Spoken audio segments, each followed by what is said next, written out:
मनुष्य मानसिक उद्वेगों में बहुत जीते हैं।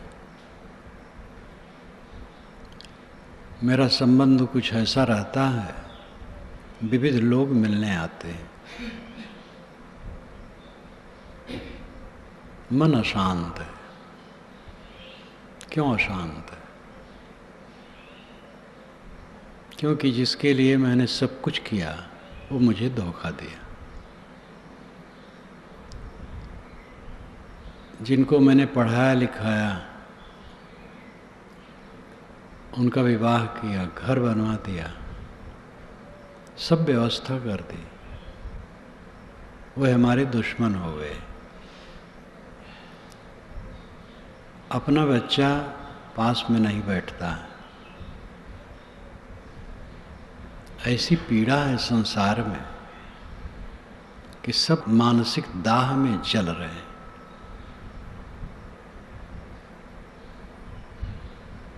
इस जलन की दवाई क्या है? कोई टाटी ऐसी नहीं है जो चारों तरफ बांध दो, फिर कोई ऑब्जेक्शन, कोई परेशानी बाहर से न आए। सत्कार तिरस्कार मनुष्य अपनी समझ के अनुसार करता रहता है। कोई आकर के ही खड़ा होकर हमें गाली देने लगे, उसका विचार है। मेरी वंदना करने लगे, उसका विचार है। उसको लेकर के अगर मैं पीड़ित होता हूँ तो ये पीड़ा कभी मिटने वाली नहीं। गाली देने वाला निमित्त है, और जो मेरे अंदर में दुख होता है वो मेरा अज्ञान है। निमित्त सदैव बने रहेंगे, लेकिन अज्ञान को मिटाया जा सकता है। इस बात पर ध्यान दें। निमित्त कारण शरीर में व्याधि लग गई, पीड़ा, ये निमित्त आ गया। धीरज रखो, सब दूर हो जाएगा। शरीर में पीड़ा बनी रहे, मन प्रसन्न रखो, धीरे धीरे पीड़ा भी कम हो जाएगी। जो हमारे लिए अच्छा सोचता है उसके लिए हमारे मन में शंका रहती है, हम समझ नहीं पाते और पीड़ित रहते हैं। ये अज्ञान, अविद्या सबसे भयंकर रोग है। सबके मुंह को बंद करने का हमारा अधिकार नहीं, लेकिन अपने अज्ञान को निकाल फेंकने का हमारा अधिकार है, और उसी से अमन चैन है। इसलिए जितना दुख है, मूल है हमारा अज्ञान, अविवेक। मुख्य अज्ञान है अपने को न जानना। दूसरा अज्ञान है जो अपना नहीं है, उसमें अहंता ममता करना। और इसी से सारी शाखाएं पैदा होती हैं।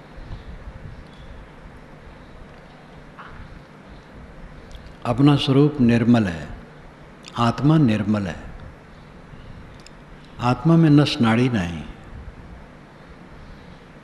चाम बाल केश टट्टी पेशाब ये सब नहीं।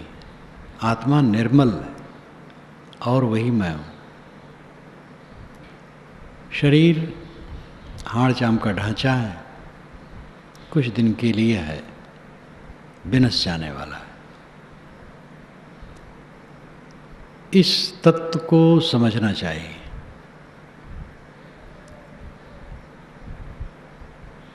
जो मेरा नहीं है उसमें हमारी अहंता ममता होगी तो मन कभी संताप से मुक्त नहीं होगा। भयंकर रोग है अहंता ममता। जिसके लिए हमारी ममता होती है, कुछ दिनों में उसकी पोल पट्टी खुलती है। तब लगता है कि मेरी ममता झूठी थी।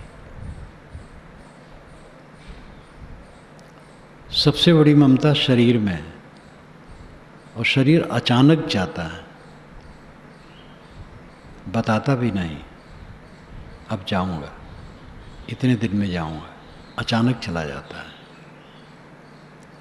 और जीवन में अनेक घटनाएं घटती रहती हैं, जिस पर हमारा विश्वास होता है वो धोखा देता है, जिस पर हमारा मोह होता है वो धोखा देता है। जब कुछ लोग मुझसे कहते हैं कि साहब क्या करूं, जिनका मैंने हित किया वह हमारे दुश्मन हुए, बच्चे हैं इनको पाल पोस रहा हूं, कितने बच्चे हैं लोग बताते हैं। तो मैंने कहा कमर कस करके इन बच्चों से जो विरोध आएगा उसको सहने के लिए तैयार हो जाओ। अभी तो मंजिल दूर है। बाहर के लोगों से आपने ऑब्जेक्शन पाया, विरोध पाया, अपमान पाया, तिरस्कार पाया और बहुत पीड़ित हैं। अपनों में बहुत गदगद हैं, लेकिन अपनों में जब विरोध आएगा उसके सहने के लिए कमर कसो। अभी बच्चे की बहू आएगी, बहू कैसी मिलेगी कुछ पता नहीं, बच्चे का भी मन कितना बदलेगा कोई नहीं जानता है। जिसको लेकर के आप दुखी हैं वो तो बाहर की चीज़ है। आपके घर में सांप बिच्छू पैदा हो सकते हैं, इसलिए कमर कस के आगे सहने के लिए तैयार हो जाओ। और सहना वो सही होता है जो निर्विकार भाव से सहा जाए। तो इस किया जाए तो फिर फंस गए। मोह बैर जम जाल है, तेहि बस जीव बेहाल। ताहि त्याग गुर बुद्धि लय, सुखिया साध सुचाल। मोह और वैर दोनों जंजाल हैं, और इसी के अधीन सब जीव जल रहे हैं। इसी को त्याग करके साधु सुचाल में चल करके सुखी रहते हैं। जो सुचाल में चले वही साधु है। कपड़ा साधु नहीं, कपड़ा तो चिन्ह है, एक तो उपयोग है, पहनना पड़ता है। साधुओं का कपड़ा सरल निर्धारित कर दिया गया, जिससे अगर वो सिलना न चाहे तो जीवन भर न सिले, कपड़ा फाड़ ले, लपेट ले शरीर। और सरल कपड़ा होता है साधुओं का, साथ एक मर्यादा है, लेकिन वो साधु नहीं, कपड़ा साधु नहीं। जिसमें सरलता हो, निष्कपटता हो, त्याग भाव हो, संयम हो, संतोष हो, वो साधु। सुखिया साधु चाल, अच्छी चाल में चल करके सुख शांति मिलेगी। दुनिया से ती दोस्ती, होत भजन में भंग। एकाए की राम ते की साधुन के संग। दुनिया से दोस्ती करोगे तो भजन में भंग होगा। हर कथन सापेक्ष होता है। सापेक्ष का अर्थ है एक तरह। वस्तु अनेक गुणधर्मों के संयुक्त होती है। वस्तु के कई कोर, कई कोण, कई पहल होते हैं। एक पहल को देख लेने से वस्तु के सभी पहलुओं को हमने देख लिया, ये मानना भूल है। कथन में प्रायः सापेक्ष हुआ करता है। सापेक्ष यानी किसी तरह, एक तरह, सब तरह नहीं हो पाता एक साथ। दुनिया से दोस्ती करने से भजन में भंग होगा। तो दुनिया से दोस्ती न की जाए तो कहाँ की जाए? दुनिया से दोस्ती करना पड़ता है, लेकिन दोस्ती में ही सांप निकलते हैं और काट खाते हैं। इसलिए साहब ने कहा, कबीर खड़ा बाजार में पूछे सबकी खैर, ना काहू से दोस्ती ना काहू से बैर। कबीर बाजार में खड़े हैं, सबका कुशल मंगल पूछते हैं, किसी से दोस्ती नहीं है, किसी से बैर नहीं। यहाँ दोस्ती का अर्थ है प्रगाढ़ प्रेम मोह, कहीं मोह बांध लेना। अपने ही बच्चे में, अपने ही परिवार में मोह बांध लोगे, तकलीफ के सिवा कुछ नहीं पाओगे। जो बन सके सेवा करो, मोह न करो। मोह कांटा है, गड़ने वाला है। दुनिया से दोस्ती करोगे, भजन में भंग होगा। मन एक है, कबीर मन तो एक है, भावे तहाँ लगाओ। भावे गुरु की भक्ति करो, भावे विषय कमाओ। मन एक है, जहाँ मन कहे लगाओ। उसी मन से मोह और उसी मन से भक्ति कैसे बनेगी? इसलिए मोह का त्याग करो। दोस्ती का यहाँ अर्थ है अधिक लगाव कहीं कर लेना। अधिक लगाव करोगे तो भजन में भंग पड़ेगा। इसलिए कहीं से लगाव अधिक न करो। किस रहनी में रहो? एकाएकी राम ते कि साधुन के संग। एकाएक राम में लीन रहो या साधुओं की संगत करो। एकाएकी राम ते, राम अकेला है। राम आकर के दरवाजे पर पुकारता है, द्वारे तेरे राम जी मिलो कबीरा मोह। तय तो सब में मिल रहा, मैं न मिलूंगा तो। साहब कहते, तेरे दरवाजे पर राम खड़े हैं और पुकार रहे हैं कि ऐ कबीर आके मिल लो, ऐ लोगों आके मिल लो। तो लोगों ने कहा, महाराज दरवाजे पर आ गए तो जरा अंदर आ जाइए। वो घर वाला अंदर से निकल के दरवाजे तक नहीं आना चाहता है। राम से कहता है, महाराज आ गए, पता नहीं कितनी दूर से आए, साकेत लोक से आए हैं कि किस लोक से आए हैं। जब इतनी दूर से आए तो जरा 2 कदम और अंदर आ जाइए।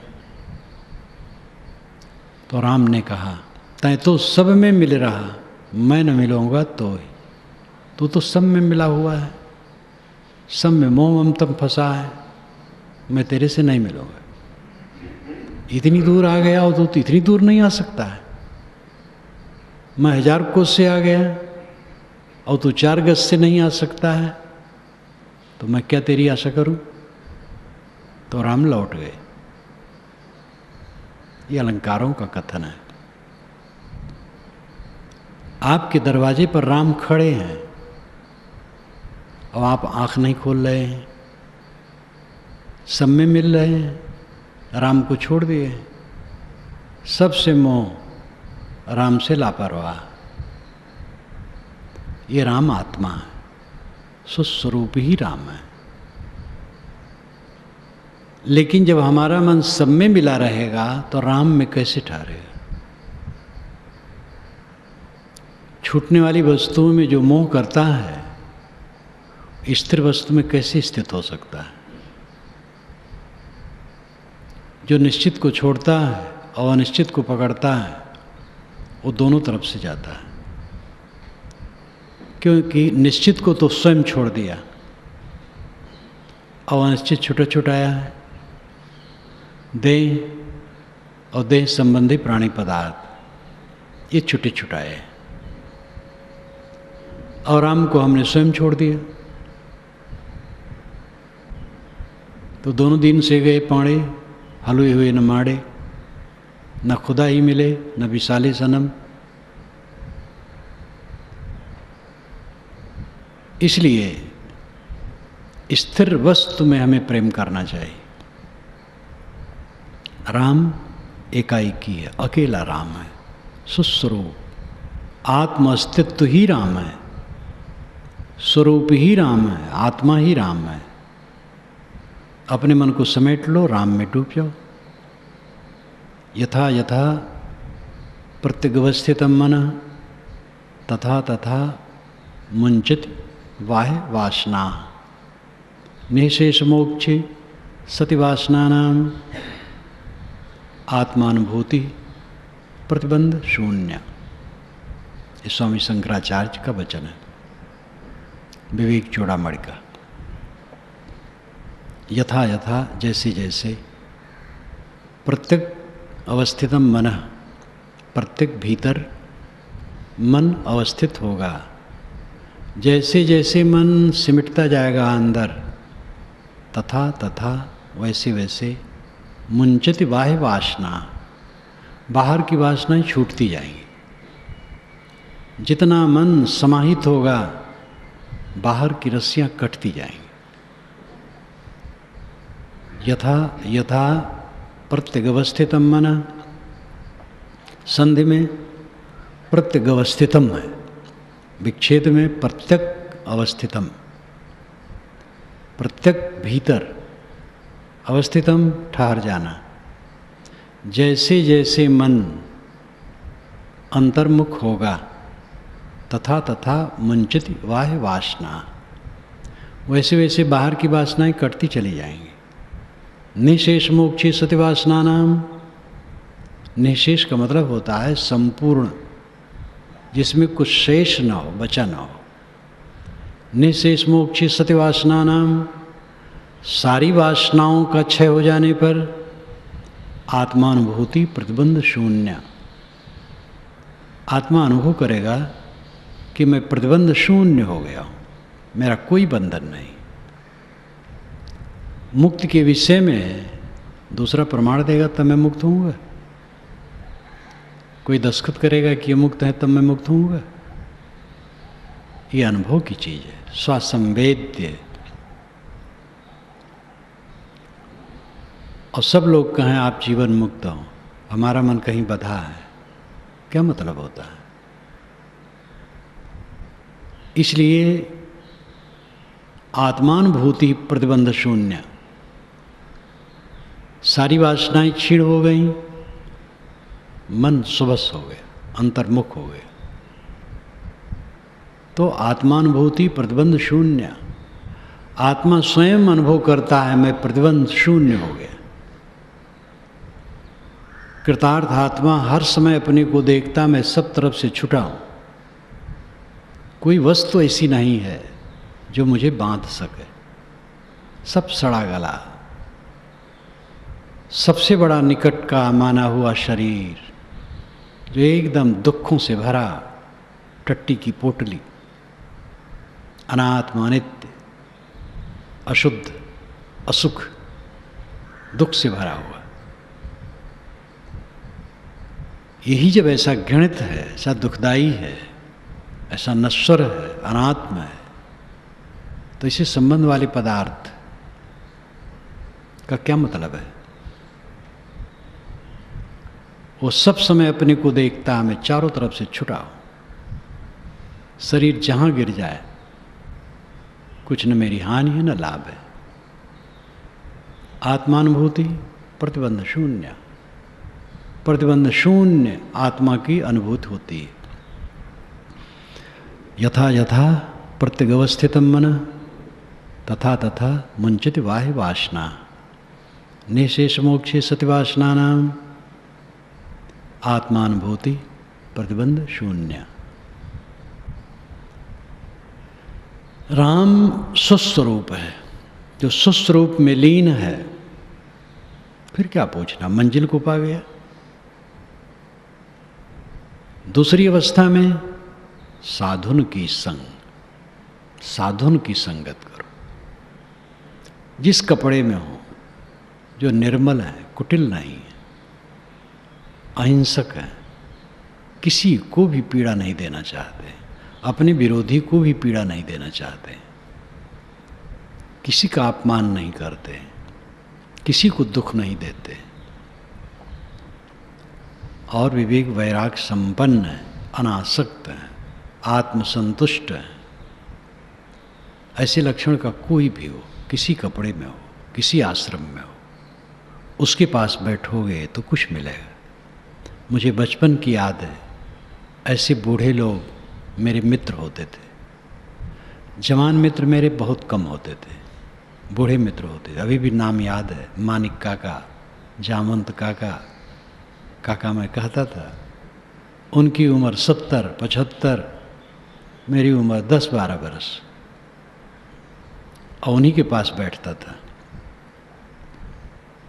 अच्छे लोग गृहस्थों में भी होते, खुराफाती वेशधारियों में भी होते, इसलिए वेश का महत्व नहीं है। जो साध हो, सरल हो, पवित्र हो, ऐसे की संगत करो। दुनिया के धोखे मुआ चला कुटुंब की कहानी, तब कुल की क्या लाज है जब ले धरा मसानी। दुनिया के धोखे में मर गया पच पच करके, ये कर रहा हूँ, वो कर रहा हूँ, ये प्रबंध, वो प्रबंध, वो प्रबंध। अपना प्रबंध ही नहीं किया, अपने आत्मा को भवबंधनों छुड़ाने के लिए काम ही नहीं किया। बस दुनिया के प्रबंध में अपना नरक बना लिया। दुनिया के धोखे मुआ चला कुटुंब की कहानी, कुटुंब की मर्यादा में डूब गया। ऐसे हमें मिले लोग, आप जिसकी संगत करते हैं जरा ठीक नहीं है, पता नहीं किस जात पात के लोग हैं। साधु होने के बाद भी ऐसे कहने वाले थे, अरे वो तो स्वयं बड़े थे लेकिन छोटे में चले गए। अब ऐसे भोले भाले लोगों की बातों में जो पड़ेगा वो ज्ञान भक्ति वैराग के पथ पर चल पाएगा। ध्रुव प्रहलाद की कहानी क्यों लिखी गई है? इसलिए लिखी गई है कि अटको न कहीं, ये कुल की मर्यादा महारोग है जो पूरा का पूरा झूठा है। कुटुंब की कहानी में लोग चले,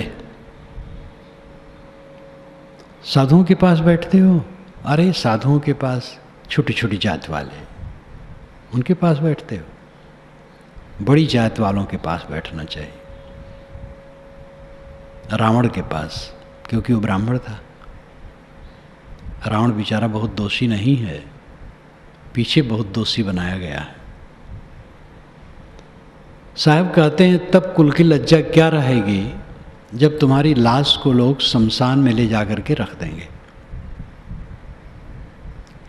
ये तो आने वाला है दिन जब ले धरा मसान, वहां तो सब बराबर। कुल खोए कुल उबरे, कुल राखे कुल जाए, राम ने कुल कुल भेटिया, सब कुल गया बिलाए। कुल खोए कुल उबरे, कुल कुटुंब जात पात का अहंकार ममकार प्रपंच छोड़ दो तो कुल उबरे, संपूर्ण प्रकार से आपका उद्धार हो जाएगा। कुल राखे कुल जाए, और कुल कुटुंब जात पात का अहंकार रखोगे तो कुल जाए, संपूर्ण रूप से डूब जाओगे। राम निकुल कुल भेटिया, सब कुल गया बिलाए। राम निकुल है, राम का कोई कुल नहीं है। महाराज श्री राम का कुल था, वो रघुवंशी थे, सूर्यवंशी थे। लेकिन महाराज राम कहाँ मिलेंगे? एक वैष्णव संत मुझसे मिलने आए, मेरी उम्र के थे। उन्होंने कहा आप किसकी उपासना करते हैं? मैंने कहा श्री राम की। तो वो मुस्कुराने लगे। मैंने कहा आप श्री राम के शरीर को मानते हैं, राम की आत्मा को?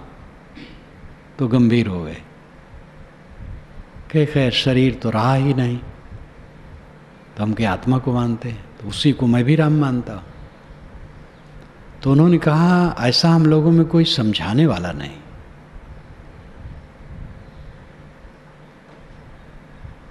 जिस राम को सदगुरु कबीर कहते हैं उस राम का कुल नहीं होता है, वो आत्मा है। रमन्ते योगिनो यस्मिन् नितरामा, पंडितों ने भी ये कहा। रमन्ते योगिनो, रमन्ते योगिना अस्मिन् इति रामा। योगी जिसमें रमण करते हैं वह राम है, आत्मा राम है। राम निकुल कुल भेटिया, राम निकुल है, राम का कोई कुल नहीं है। और उससे जिससे मुलाकात हो गई, जो राम में लीन हो गया, सुस्वरूप में लीन हो गया, सब कुल गया बिलाए, सब कुल नष्ट हो गया। कोई कुल कुटुंब की जरूरत नहीं, जात पात की कोई जरूरत नहीं। हम मनुष्य हैं। हिंदू समाज ने भयंकर नुकसान अपना किया है। ब्राह्मणों ने जो कुचक्र किया, स्वार्थी ब्राह्मणों ने हिंदू समाज का नाश करके रख दिया है। ऐसा ऐसा षड्यंत्र किया, एक विशाल वर्ग को नीच रख करके कुचलने की चेष्टा की कि अपने परिवार का ही उसने तहस नहस कर दिया। और कहते हैं हम श्रुति के पक्षधर हैं, और श्रुति में कहीं नहीं है। मनुर्भव जनया दिव्यम जन्म, मनुष्य बनो, दिव्य जन समाज पैदा करो।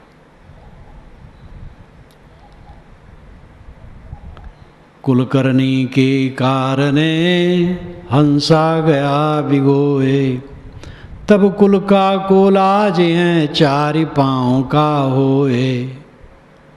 कुल करने के कारण ये हंस खो गया। साहब कहते तब तुम्हारे कुल की क्या लज्जा रह जाएगी जब तुम 4 पैर के जानवर बनोगे। कोई कह सकता है कि मेरे परिवार में 7 पीढ़ी 10 पीढ़ी में दूसरे का रक्त नहीं आया है? किसी का दावा हो सकता है? कोई खुद ये कैसे जान सकता है कि जो मेरा पिता प्रसिद्ध है उसी का मैं हूं कि दूसरे को? कौन कह सकता है? ये तो मां जाने। भिन्न भिन्न जन्मों में क्या हम ब्राह्मण घर में ही जन्मे हैं, दूसरे घर में नहीं जन्मे हैं? किस चीज का अहंकार है? कुलकर्णी के कारणे ढिग ही रही गो राम, तब कुल का कोलाज हैं जब जम की धूमा धाम। कुल करने के कारण राम ढिग ही रह गया और मुलाकात न हुई। पास में ही राम, लेकिन जाति वर्ण आश्रम का घमंड और पर्दा, और राम से मुलाकात न हुई। ये सब कहने के तरीके हैं। आत्मा राम है, ढिग ही स्वस्वरूप ही है, लेकिन बाहरी तामझाम में उलझे रहे, बाहरी चीजों की मोह ममता में उलझे रहे और स्वरूप का परिचय नहीं हुआ। अपनी हकीकत का हमें पता न लगा। हमें अपने आप पर ध्यान देने की आवश्यकता है। जितना संबंध है सब हवा के झोंके की तरह है, कुछ रहने वाला नहीं। सारा संबंध क्षणिक है, सारी वार्ताएं क्षणिक हैं। जो वार्ता करो खत्म, जो संबंध हुआ खत्म, कल की बात आज खत्म, 10 दिन के पूर्व की बात खत्म, महीना भर के पूर्व की बात खत्म, एकदम सुबह की बात अभी खत्म। सब तो भागा जा रहा है, कहाँ मन लगाओगे? लेकिन आत्मा से आत्मा कभी अलग नहीं होता है। मैं कल भी था, परसों भी था, 10 वर्ष पूर्व भी था, और इसी प्रकार आप समझ सकते शरीर के पूर्व भी था और शरीर के न रहने पर भी रहेगा। मैं से मैं कभी अलग नहीं होता, आत्मा से आत्मा अलग नहीं होता है। इसलिए कुल जाति वर्ण आश्रम, आश्रम का घमंड, हम साधु आश्रम में हैं, बिल्कुल गलत है। सेवा की जगह सेवा करो। गुरु ने साधुवेश दे दिया है, मृत चिन्ह, इसलिए तुम याद रखो संसार से मर गए हो। घमंड करने के लिए नहीं, पूजवाने के लिए नहीं, विनयी रहो, सबसे विनयी रहो। आत्मा के कल्याण के लिए चारों तरफ से निर्माण निष्काम हो जाओ और अपने स्वरूप को पहचानो। ये आत्मा ही राम है और इसका बोध जिसे मिला और इसमें जो स्थित हुआ उसी को विश्राम है।